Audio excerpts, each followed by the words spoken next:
Randolph.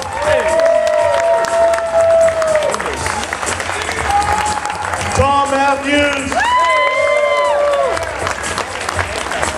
Jewel Shepard.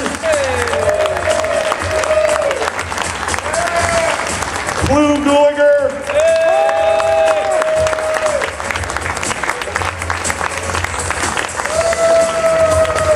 John Philbin. William Stout. And Don Kalf will be joining us very soon. She was in there with him. I said Linnea. She was one of the first ones I said, one of my favorites. And Linnea Quigley again.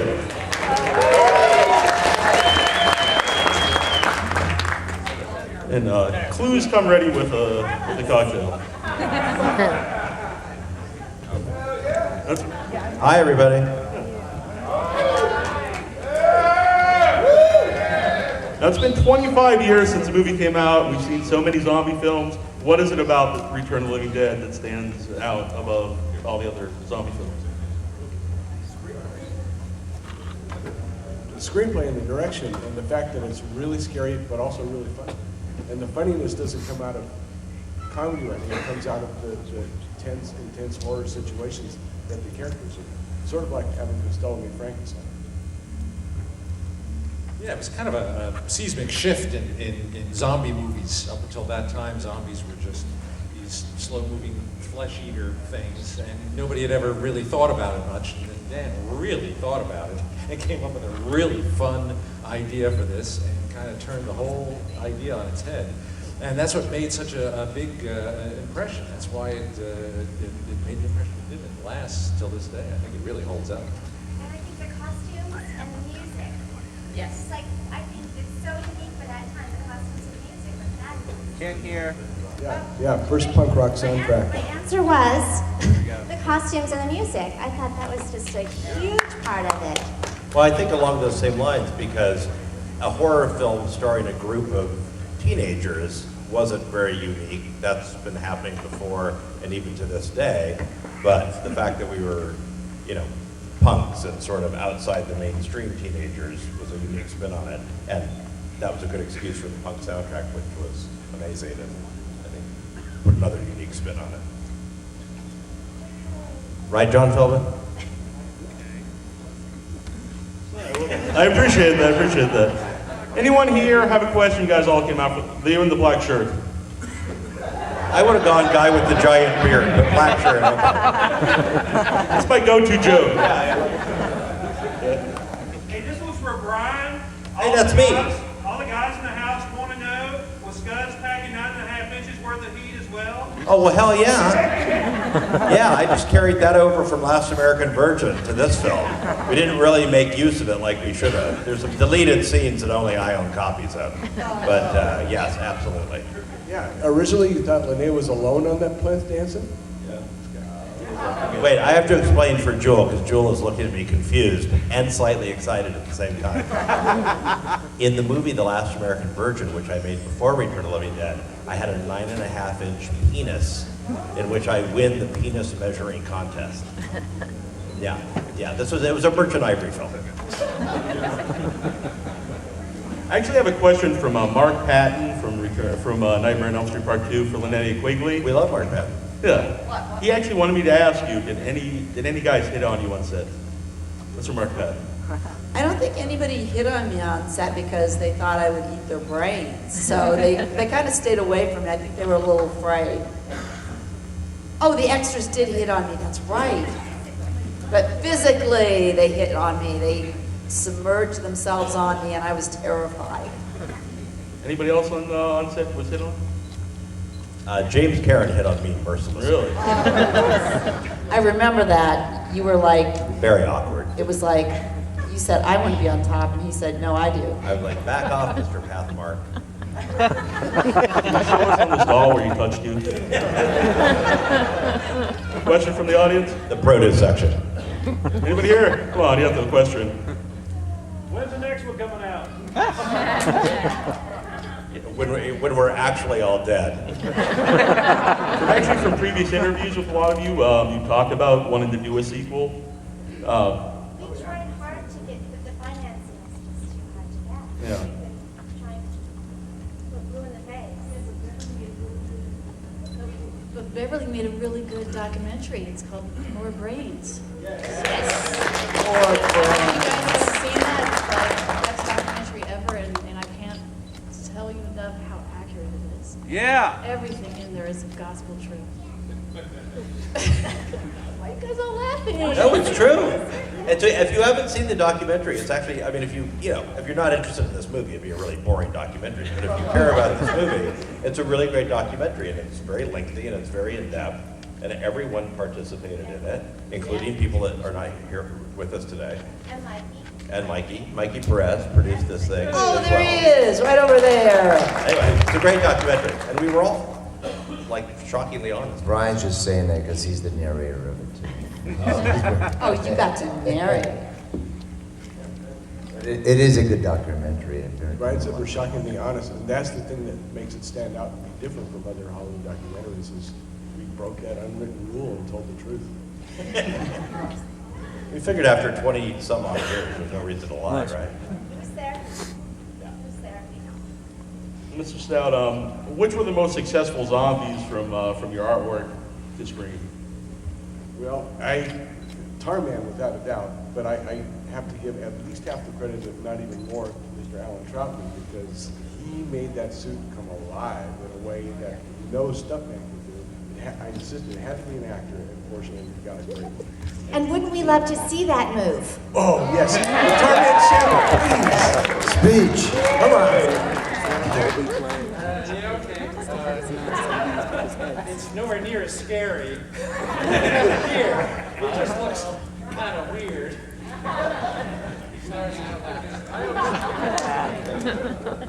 His pelvis is just about to squirt out. All the way down the catwalk.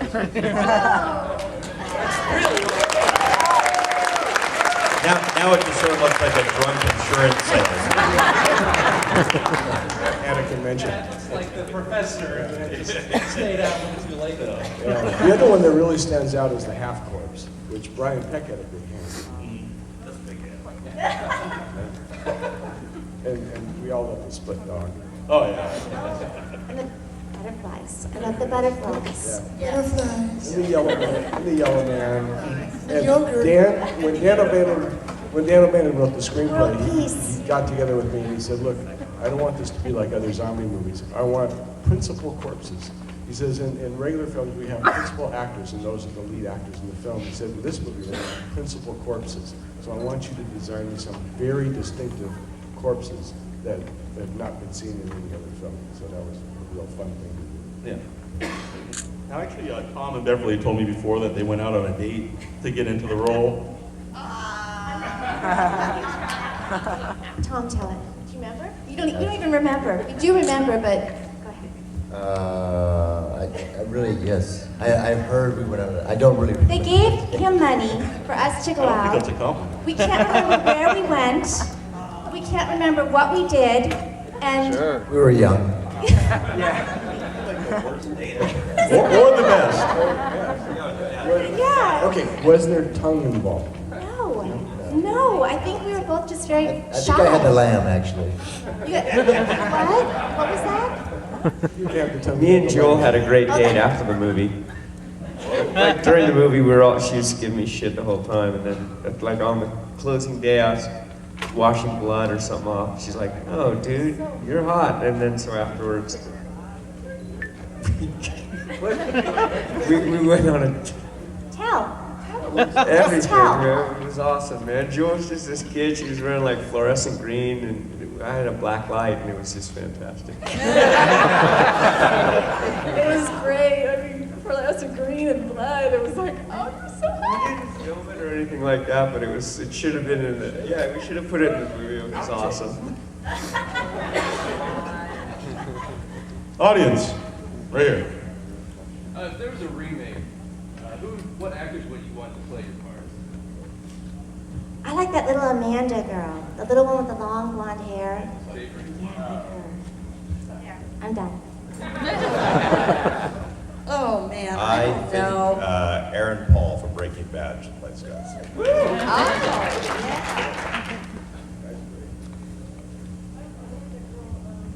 Transformers. Megan Fox. The first one? Megan Fox. Yes. Yeah, that's not an A bet. That was good. Yeah, that was good. I would get really turned on if Megan Fox was doing you. Yeah. I know. John Philbin, who should play Chuck? Oh, nobody can replace any of us. Daniel Day-Lewis can make a good What about Mr. Gulliger here? Does he have- Yeah, I want to hear from Clu Gulliger, who has, this is the first time Clu has ever like left town to come join us. So I want to, so Clu Gulliger needs to address the crowd. Come on. Is anyone here from Georgia or? Okay, you are, okay.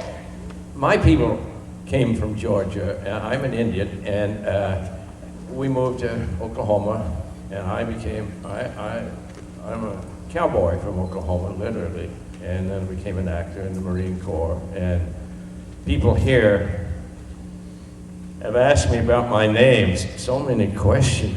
Where'd you get Clu? Clu. Well, that's an Indian name, and I was named I'm an old guy, and when I was a baby, I was named like most Indian babies, literally are named. When the first thing the mother sees after the child is born, this is a true story, they call that baby. So my mother looked out the window when I was born. She saw a red bird flying in the sky, and the Cherokee name for red bird is Clu, Clu, Clu, Clu. So she called me Clu, you know. I'm glad she didn't look out the window and see an outhouse.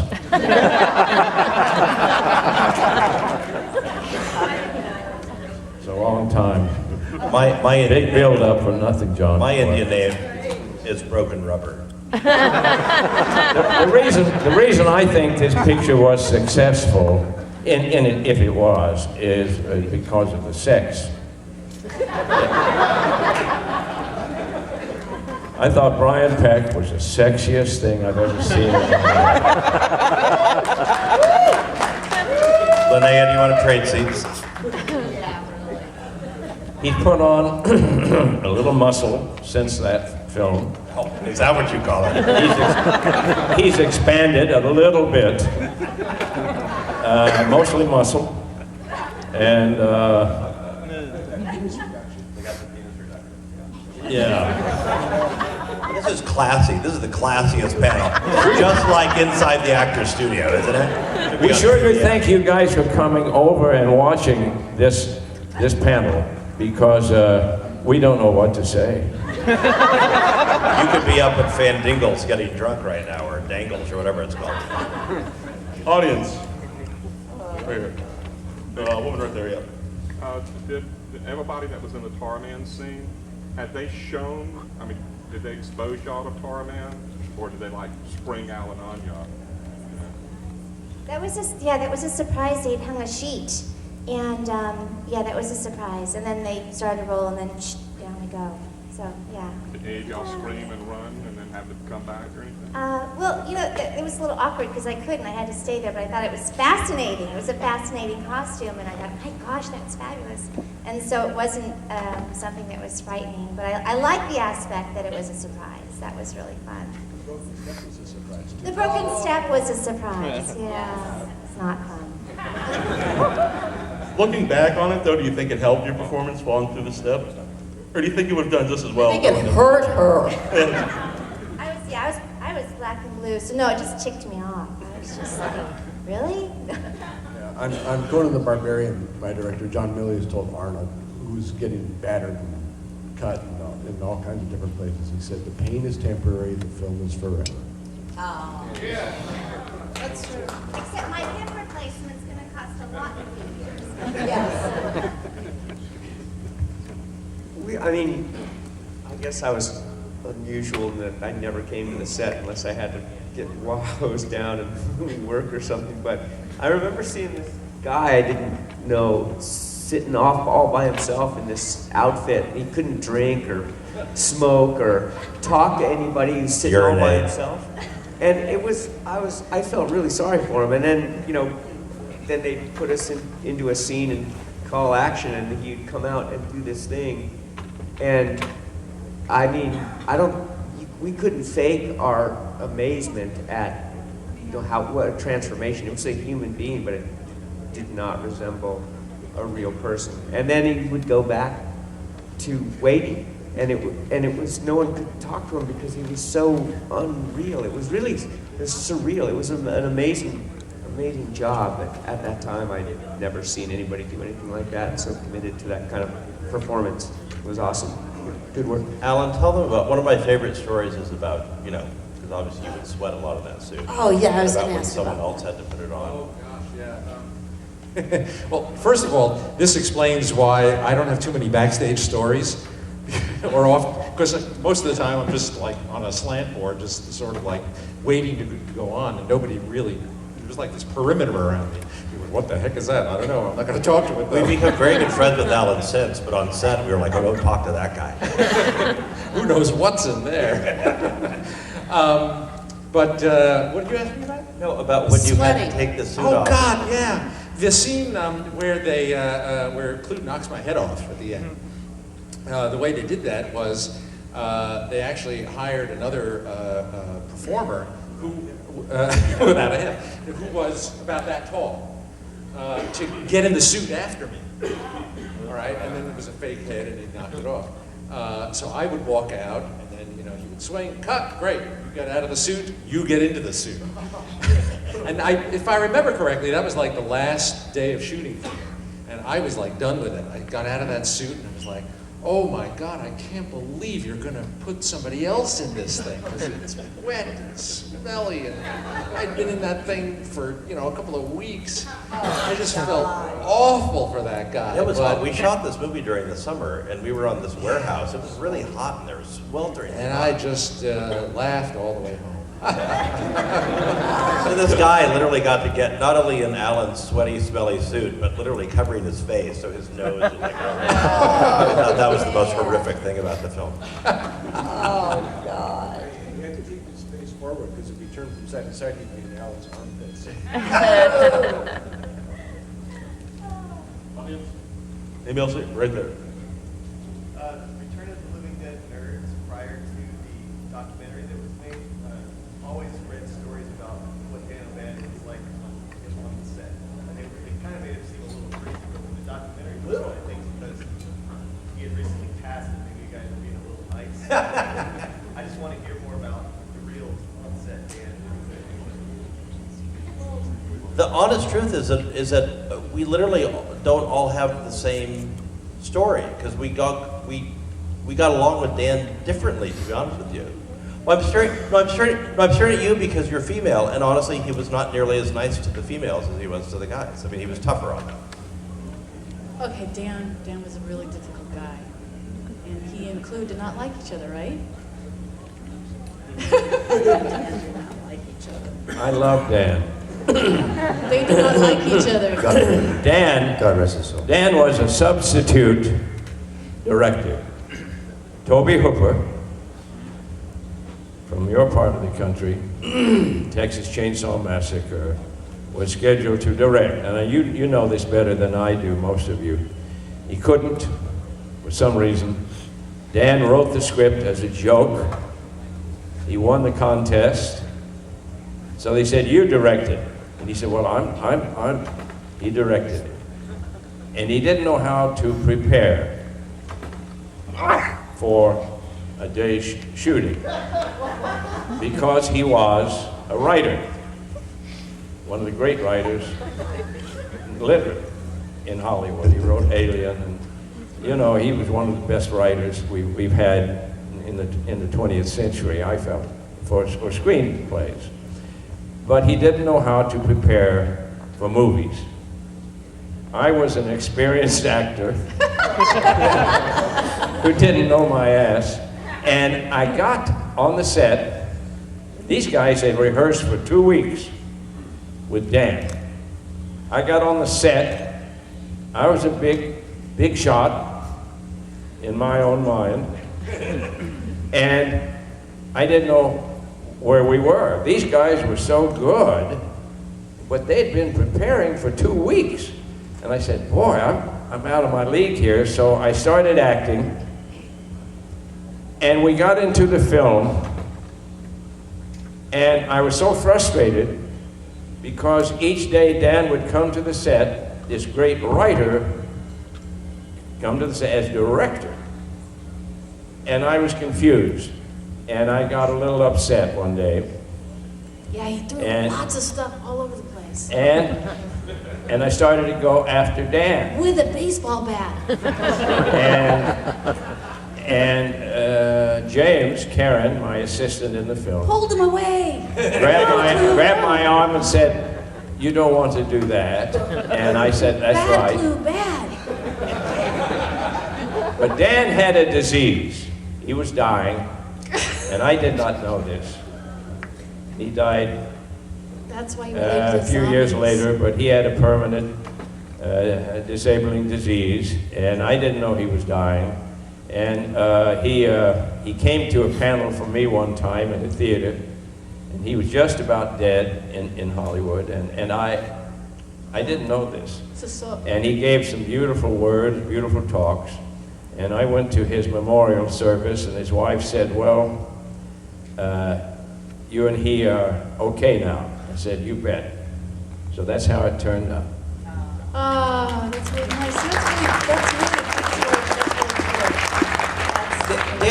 Dan really knew what he wanted. I mean, he had a very clear vision of what he wanted, and he just didn't have the most graceful way of going about telling you that. It was just sort of, "No, I want you to do this," and he was very big on acting it out for you, where he would literally like walk the part and say your lines and show you this is how you should do it. And for some of us, I mean, I have to say for myself, I got along with him very, very well. And I was a huge fan of his and a huge fan of Alien.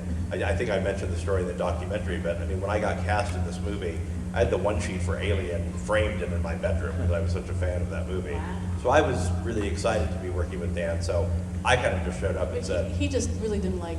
I was like, "I'm your puppet. I'll do whatever you want." And I got along with Dan really well. But I certainly saw why others might not get along so well.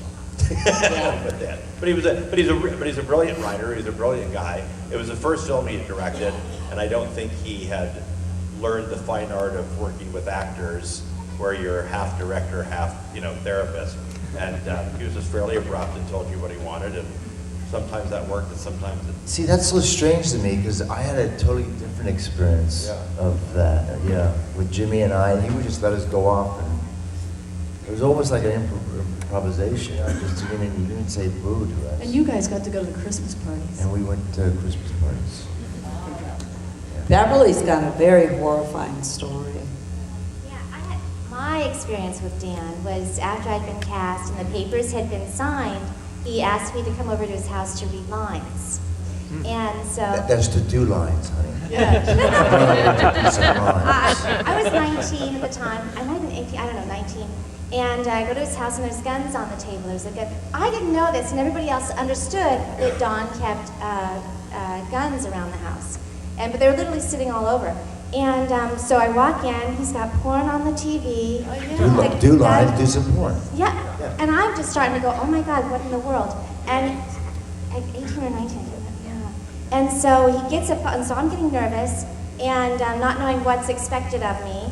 And the phone in the kitchen rings. I'm like, thank God. So he goes in there, he answers the phone, he's in there for a few minutes, and I took off and I said, I'm sorry, I forgot I have an appointment, I gotta go. And in the door. She beelined it out of the She house. hung next to the door. And from that point on, he was not nice to me. Dan was great. Dan and I used to go to comic book shops and get all the Zap comics and Matt Groening comics that he used to do before The Simpsons. And Dan collected Tales from the Crypt books. He was an amazing perfectionist, great drug addict. Love naked girls, likes to take off my clothes from all the time. Maybe that's how I got the part. So he liked you? He liked me, yeah, but that's why he got so frustrated, because I could not say that line, go choke a chicken, to save my life. I did not understand the line, and this is what Dan kept on saying. He's like, how can you not understand this? Whatever. my God, do you not know this? And so John here had explained it to me ever so quietly, politely. And how did you say that to me? I don't remember. Oh, come on, John. I can't remember. I don't. John? With all this time that's gone by, I don't know now what Go Choco Chicken means. I still don't know. I don't know what. How do you not know what Go Choco Chicken means? You really See, that's don't? why. I don't know. I thought it was like some chicken in a farm and you. It has nothing to do with the chicken. It has more to do with a cock. Which is a rooster. I mean, come on, it makes sense. Yes, a big. So Dan was a unique individual, and I'm very proud to have known this man in all his craziness and he apologized to me for everything. He did, yeah, he did. He said I was a complete ASS. He apologized to whatever. everybody. See, Yeah. ASS, that's so Tina. ASS. See, she really is Tina. So He tries to get me to say the F word all the time. Brian's like, come on, just say it. my old band story, people ask, where does Dan get his ideas from? He gets them from his own personal life. When we began the film, Dan and I would drive out to the sets together each day. And he was a terrible driver. There was never a single time where he didn't miss the exit. Because he was so wrapped up in telling stories and stuff. But when Dan does anything, he researches it thoroughly. And so he found out that I was in the market to buy a house. And he had just purchased a house. And so he had done all this homework. And he had decided, after going through style after style after style, he said there's one house, style that you should get. And only one. And I said, what's that? He says, it's Spanish adobe. He says, it's a perfect house except for it does have one fatal flaw. I go, what's that? What's wrong with Spanish adobe? He says, the walls are not machine gun proof. The guns. And I said, oh, really? And he bought a Spanish adobe in Santa Monica, had the walls removed, and had steel plates put in the walls so that his house is machine gun. And filled with sand. And then Tom came up with a house. I remember seeing the house in that state. It was all the interior walls were gone. What He did you was say putting to up plywood. I said, you're crazy. Did you say you mentioned a big flaw in his trying to? Oh, the windows. I said, Dan, the windows. Bullets can go through windows too. He goes, oh yeah. Yeah, he took me on a tour of his house and he said, after the tour, he said, I just want you to know, wherever I am in this house, I'm within 3 feet of a loaded weapon. And I thought, well, that doesn't make me feel comfortable at all. Knowing that you have access to guns that are loaded. I'm within hand reach of the loaded weapon. But out of that Yeah, paranoia, it was- he wrote Alien, he wrote Blue Thunder, he wrote Return of the Living Dead. Smoked a lot of dead. Yeah, I think he was also concerned about the earthquakes living in Santa Monica too. Because apparently his bed was like this, if the earthquake happened when he was sleeping, he was protected because his bed was like this fortress that he was, it's like a big massive canopy over it with a 4-poster bed, and he was ready. Barbed wire. They weren't gonna take him easy. Jesus wasn't gonna take him. Now I know how Tom got the part.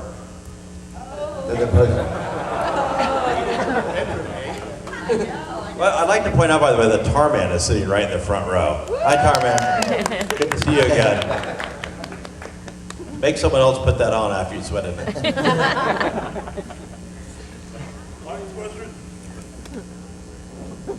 When did you guys realize that Brains has become such an iconic phrase? Has it? Yes. Jon Stewart quotes our film every week on a weekly basis. He'll say, more brains. Yeah, on The Daily Show, yeah. The first time for me was on South Park. Was when I saw South Park doing zombies yelling for brains. And literally doing lines of dialogue from the movie. I just say that when I'm in bed with I see it all the time on, I think it was even on Glee. They were doing a,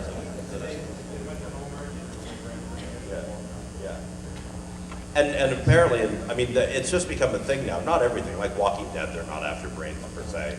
But so many movies now, that's in Warm Bodies, the movie that's opening or just open, they're after brains in that movie. Is that the one that he turns, he comes back to being You'll human? like it. It's a zombie romantic comedy. I think I saw that. Yes, finally I can watch a horror movie. Yeah. It looks good, yeah. I warm body. I don't know why I've decided to point to you and say that I'm not in charge. I'm not in charge, but go ahead. Was there any ad-libbing with this movie, or you guys just taking this? Oh, Man, my favorite ad-lib was you and Jimmy Karen in the scene with Clue, and you're struggling to get the yellow man down on the floor so you can saw his head off, and Clue just started improvising like crazy, and he was going, "Mount him! Mount him!"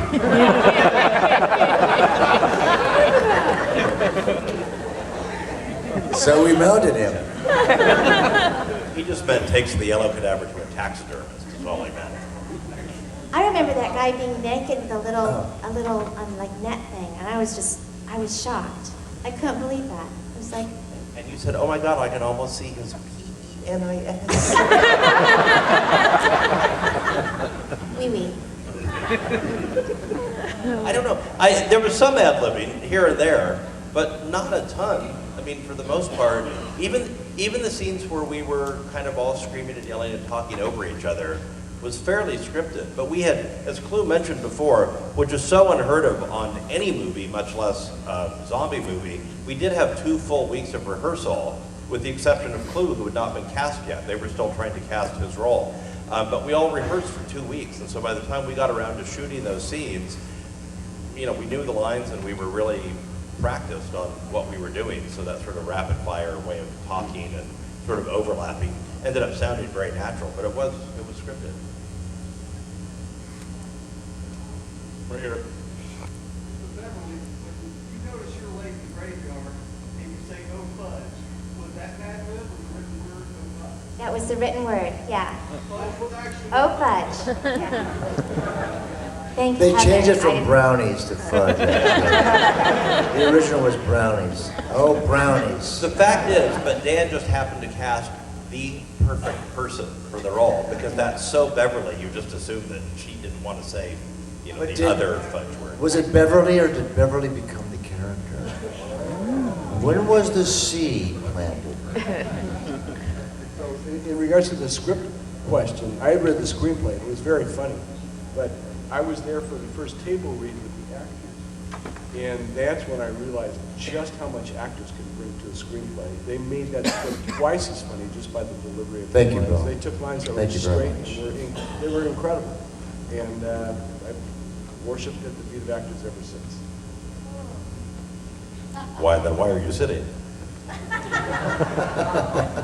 No, I have to, I can't speak for everyone else. I've mentioned this in the documentary, but James Karen, who's brilliant and hilarious in the movie, at the time we were shooting it, he was playing to the back row, and I remember thinking, oh gosh, I don't know about this. This is like a little over the top and whatever. But then you see the fitting, no, Jimmy Karen, he's like, oh my God, he was just like screaming. And then Clue got there, and I just remember, I was always there. I was such a nerd. I came to set whether they wanted me to or not. So even if I wasn't in the scene, I was always there when Yeah, guys- doing craft services. I was and doing stuff. craft service. I was like doing Tom's hair. Wardrobe. But no, I just remember when you and Jimmy and Clue were doing the thing with the yellow cadaver. I watched you guys shoot, and Clue's screaming and you're screaming, everyone's screaming. I was like, this is crazy. I don't know about this, but it's awesome. Did you want to say anything about that? Look, John Gallagher has a question. Oh, right Mr. back there. Gallagher back here. Well, okay, so you talked about casting the perfect person. Can Linnea talk a little bit about being cast and doing any of the dance scenes and any weirdness that might have gone on with, like, having to run around naked? With leggings? You've got to tell the car story too. The car, with the producer's car. Oh, yeah, it was like, I kept my contract until we were done because it was such a workout and exhausting movie to do. And when I read for it, I'd just done Silent Night, Deadly Night, and Stanley Stokes, the casting director, had me come in. And it was like, I had to do the scene where I said, do you ever fantasize about being killed? And then go into my dance. And I remember it was very embarrassing, but when we actually did it, it was pretty much, the dance was improvised. But it was like a real change from like the parts I had been doing where I was the victim. So I was like kind of a strong woman. And I loved that. And I had the extras all going, oh my God, she's running around naked. Didn't your thingy fall off? No, my G-string, which they made, that was Dan was talking to me about. I had to get a mold made down there, which was, I had to shave because if not, it would like, the hairs would all like be tugged out. Dan was explaining how to shave, and at that, it was like so embarrassing to me at that point in my life. I was like, oh my God. There's real proofs to filming. Yes. I have a story. I'm not sure it's fit for Georgians. Come on. Should I tell it? Okay. We have a term that we use for a small little piece to cover the genitalia area of a woman when she has to appear nude in a dramatic role. They made this piece of equipment, what's it called, John? A merkin. This is good for you to know when you go to church. They made a merkin for this great actress for the nude scene.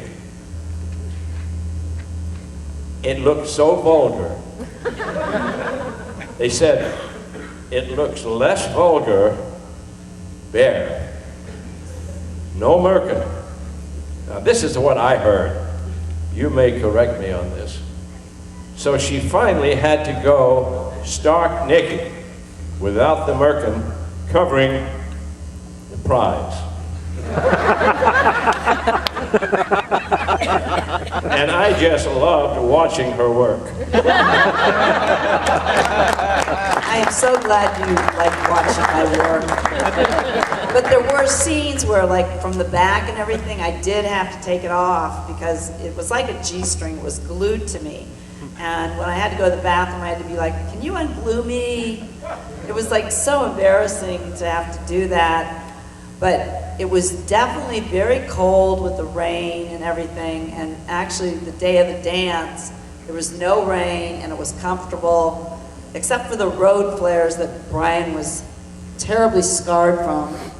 Terribly scarred. But scarred. I do have a scar on my head, but when we danced around over the road flares, the molten road flare lava dripped on my hand, and I didn't want to yell cut or anything, so I danced around with my hand burning, and then when we yelled, yeah, there were these buckets of water that we would throw the road flares in when Dan yelled cut, and so when they yelled cut, I just shoved my hand in the bucket of water. Ooh. But I have the scar, I'll show it to you if you come. Yes, come see his scar.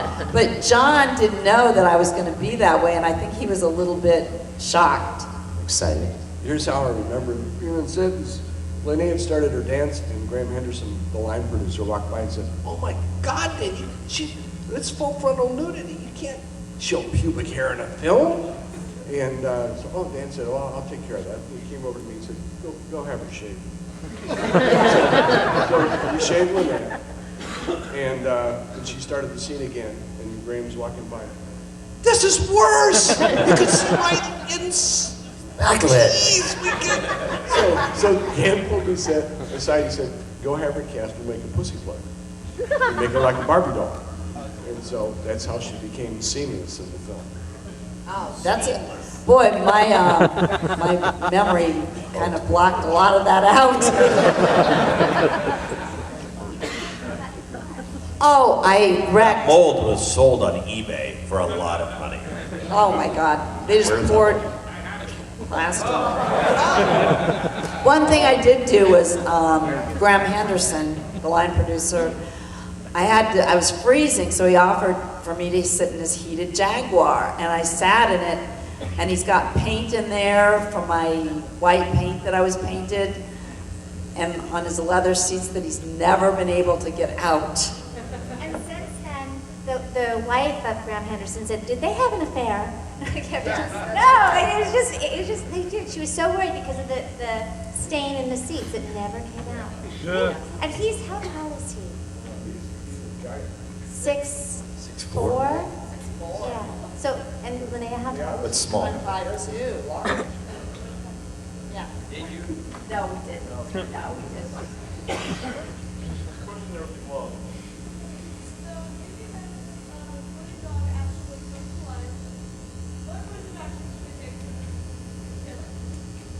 If a split dog comes to life, What do they do? I'd grab a rubber crutch and beat the shit out of it. Are you aware that the TSA actually did a zombie apocalypse drill? What? What's that? In case there's a zombie apocalypse, the TSA wanted to be prepared on how to handle it. So they actually did a real drill. I didn't know that. It was reported in the LA Times several months ago. Dollars at work. Must have had a lot of money left over in their budget they had to spend. Did any of you to this day have any of your props or wardrobe or any of that? Brian has everything. I don't have everything. He has 80% of And the set pieces. anything that came across Brian's visual or physical presence he has. Now, here's the funny thing. And believe me, back at the time, I wasn't thinking that anything would become collectible or worth money or anyone would really even care. I'm just like a goofy pack rat and nostalgic and like, you know, I also have all of my drawings I did in elementary school. So it's not just like movie props, but you know, I like to save everything. And so I saved a lot of stuff from the movie. But I'm sad to say that there's a chunk of it that I traded away to a guy many years ago, because it's this weird thing. When you work on a film yourself, at least for me, I'm kind of like, that was just that thing that I was in, so it can't be that cool because I was in it, you know? But meanwhile, I have a huge collection of stuff from the original Planet of the Apes movies. I have a crazy ape museum in my home. Yeah, and you got to have But I traded, like, I had a split dog, and I had the yellow cadaver's head, and I had the Tarman face that melted under the opening credits, and I traded that for a desk from Dr. Zayas' office in the first film. But I still have, I grabbed some tombstones, which I still have, and I grabbed I still have my whole costume in my closet at home. And the button that you borrowed, how many years ago? The what? The buttons? button. Oh, on the jacket?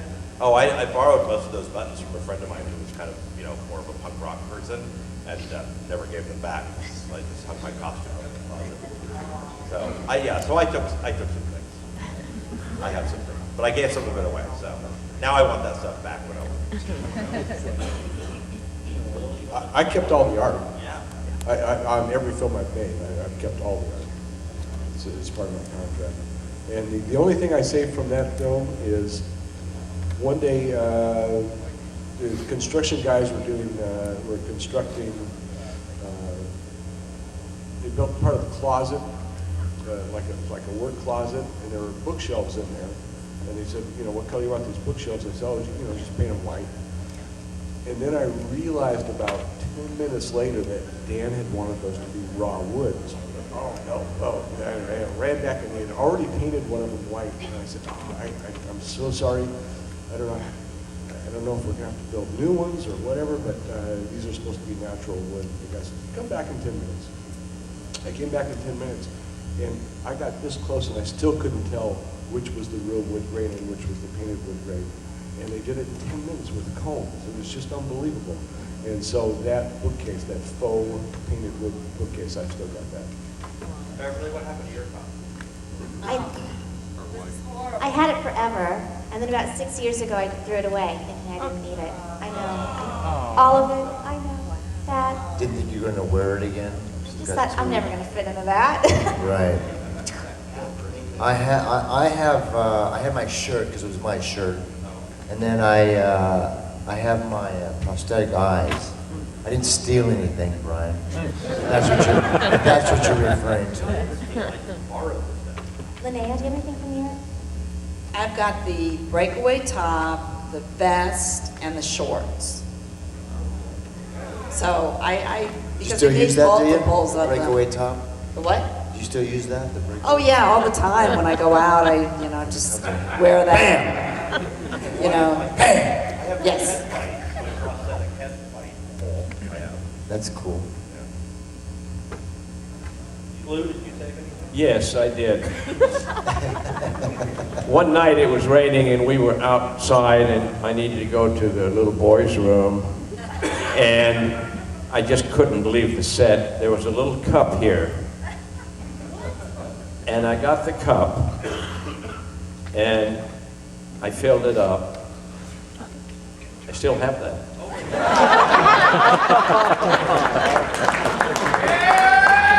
eBay. Special. I need that. eBay. Selling drop. There you go. Oh my God. Speaking of Tina's costume, since Miguel's not here, I just want to say titties.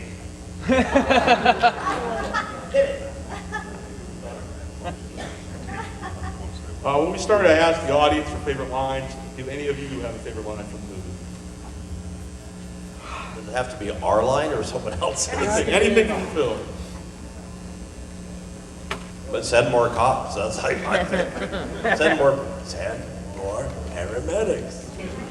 And also suicides. This isn't a costume. This is a way of life.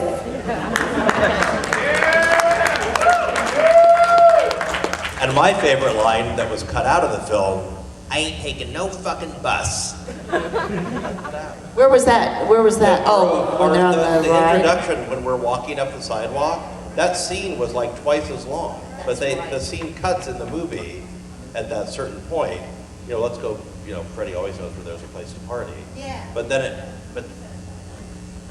it continued on, like, how are we gonna get there? And it's like, well, Suicide has a car, someone says we can take the bus. And I said, I ain't taking no, sorry, I'm cursing and there's children here. I ain't taking no fudging bus. And I was in that scene. I was the alcoholic bum that they step over, and Brian Peck did a little improv and tossed me a dime, and I still have that dime. You really do?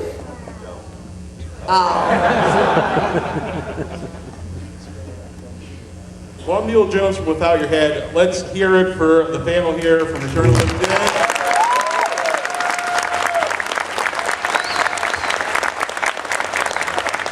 Let's hear it for the fans of Return of the Living Dead.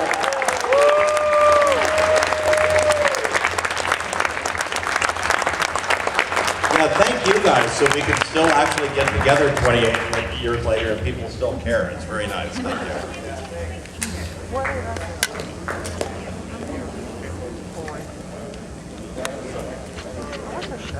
You guys like to get your camera ready for a group photo op?